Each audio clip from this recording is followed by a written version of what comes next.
Welcome to InfoCheck. Today we look at laws governing and shaping information governance in West Africa, from outdated laws to weak enforcement and rising security restriction. And discussing this with us today is a lawyer and human rights and policy expert, Dr. Gbam.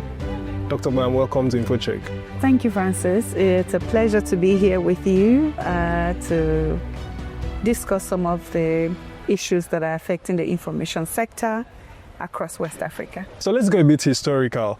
Let's look at, there are a lot of outdated laws in West Africa. One could say relics of colonial rule, those laws. What do you think are the risks of misuse with these old communication laws still in vogue in Africa? And I'm so glad you used the word colonialism, because that's the bedrock of most of the legal systems and regimes across the continent. Of course, we have the Francophone with the French impact, and we have the Anglophone with British colonial rule, which of course Nigeria, Ghana, and other countries in English-speaking Africa, West Africa, are part of. And then you have the case of Senegal, Burkina, Côte d'Ivoire, and a host of other countries within the Francophone Africa, where French colonial laws are some of the benchmarks upon which the legal systems were based. And I know that there is an amendment to a lot of the laws to reflect the realities that are happening. But the extent to which some of these developments are happening still leaves a lot to be desired. But at least we are trying our best to gradually do the best that we can. And I think that's why I'm really excited about the work that I get to do every day to promote legal frameworks across the West African region, whether it is ensuring that cybercrime legislations meets the required protection benchmarks, or ensuring that there are guardrails to ensure data protection and information integrity across the continent. So all of these laws are gradually coming up to ensure that we meet the legal responsibilities of the region. Now, you talked about, data laws, especially a lot of things in that area, but there's also the gap in enforcement. What do you make of the gap in enforcement, especially in the countries that you've probably conducted research in? How do you see this gap in enforcement? Of course, as much as we say there are old colonial laws that are still being used in these countries, there are also very good laws that have been passed by the national assemblies of these countries, but we see a huge gap in terms of implementation. What are these gaps that you have seen in the countries where you have conducted research in, for example? I think I could write a whole thesis, and a lot of people have already researched about implementation gaps, which has always been the issue with the legal system, not just in West Africa, but on the continent broadly of Africa. I think maybe I'll just give an example of I always come back to the laws that I am, familiar with, which I would maybe say, for instance, a cybercrime legislation is now being adopted in a particular country. And we can use Nigeria, for instance, as a case in point to say, when the Nigerian cybercrime law was done, a lot of actors came together to say, beyond just civil society, to say, maybe, for instance, Section 24 is not, does not have the protection, safeguards or guardrails to ensure that people are not arbitrarily arrested, or police does not go and abuse the powers that are under that section. So I feel that it is by CSOs, but also governments and individuals being aware of what is happening in communities, that we can translate these promises, that these beautiful laws that we are trying to now reimagine for the continent, into realities on ground that benefits the common person. Now, talking about beautiful laws, there are other parts of West Africa, especially the Central Sahel, where some people would say probably the laws there are not so beautiful. Absolutely. Why do I say so? We have a situation where, for example, the PenPlusBytes Disinformation Index report, which was carried out in Ghana, Côte d'Ivoire, Mali, and Burkina Faso.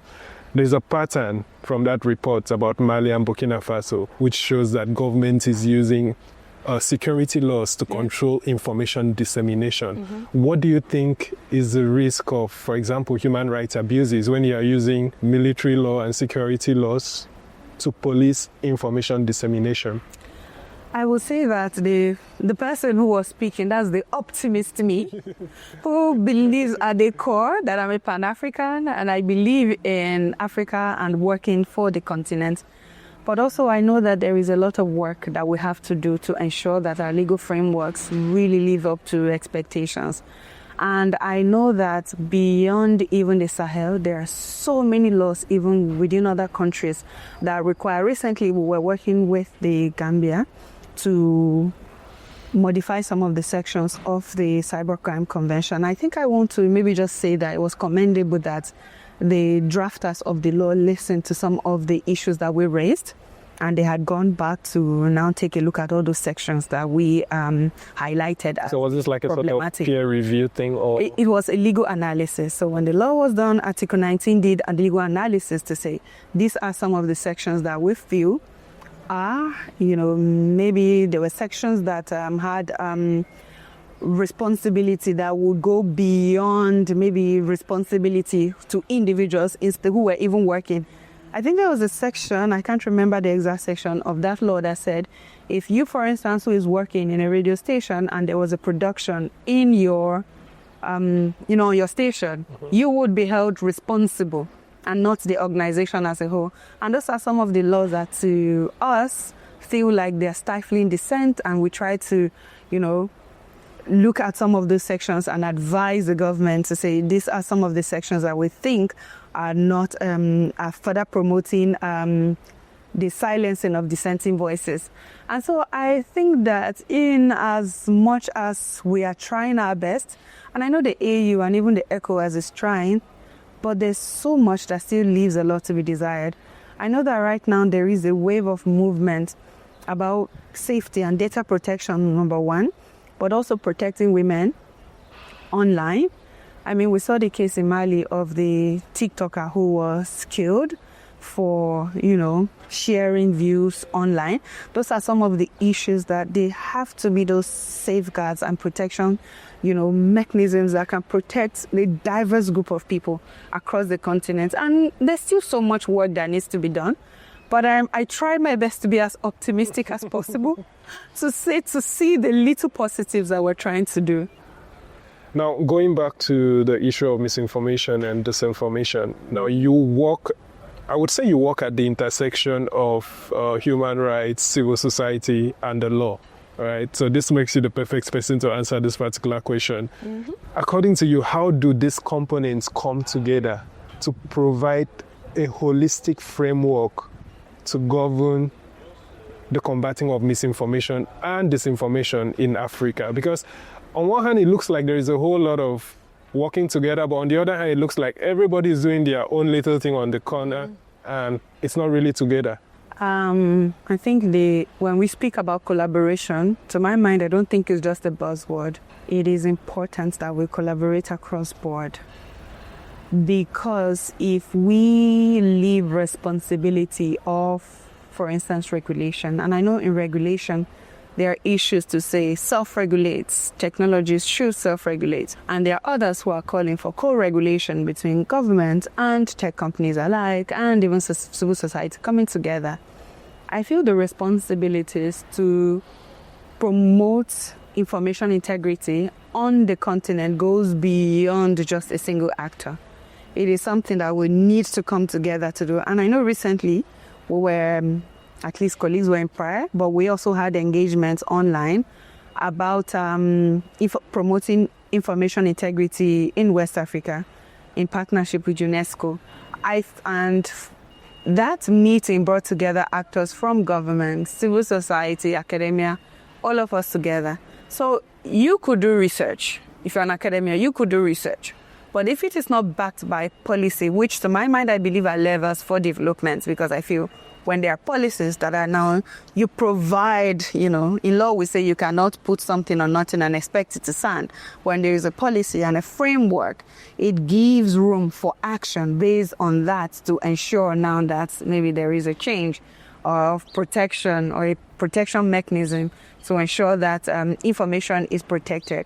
I mean, we can see what is happening across the region with the level of misinformation and with the rise of AI and deep fake and a lot of people using it without caution.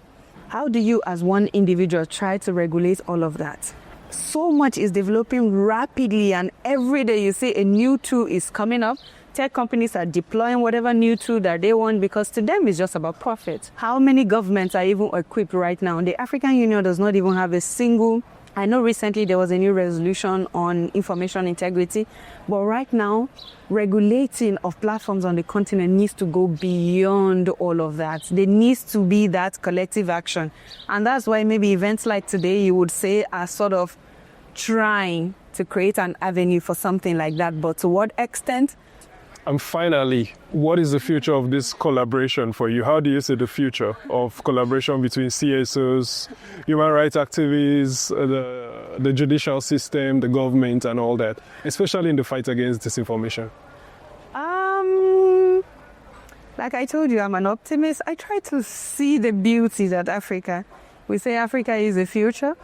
I think we should stop seeing the future. Since I was young, we've been talking of Africa as the future. So maybe we must start living the talk right now and doing the talk now. A lot of work still needs to be done. This is not something we can achieve in a day. And as technology continues to evolve and develop, we are introduced to new challenges. So I think that at the end of the day, and maybe if I would say that, or advise, or suggest, would be that it's not going to be an easy road. It will require a lot of deliberate action across board to ensure that we go beyond just maybe publishing policy papers, but also getting the work to ensure that, I mean, look at the work that fact checkers do. That's something that we have to really work to ensure that people who fact check information are empowered to continue to do the kind of work that they do.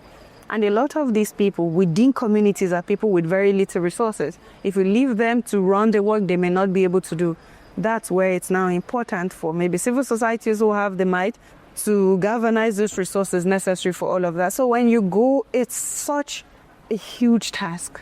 But I think that when we continue with little deliberate efforts of working together, hopefully, maybe, I don't know when, we may be able to address some of the challenges as they come. But yeah, all I'm trying to say is there's no real right or wrong answer in this one, but I'm trying to remain quite optimistic about it all.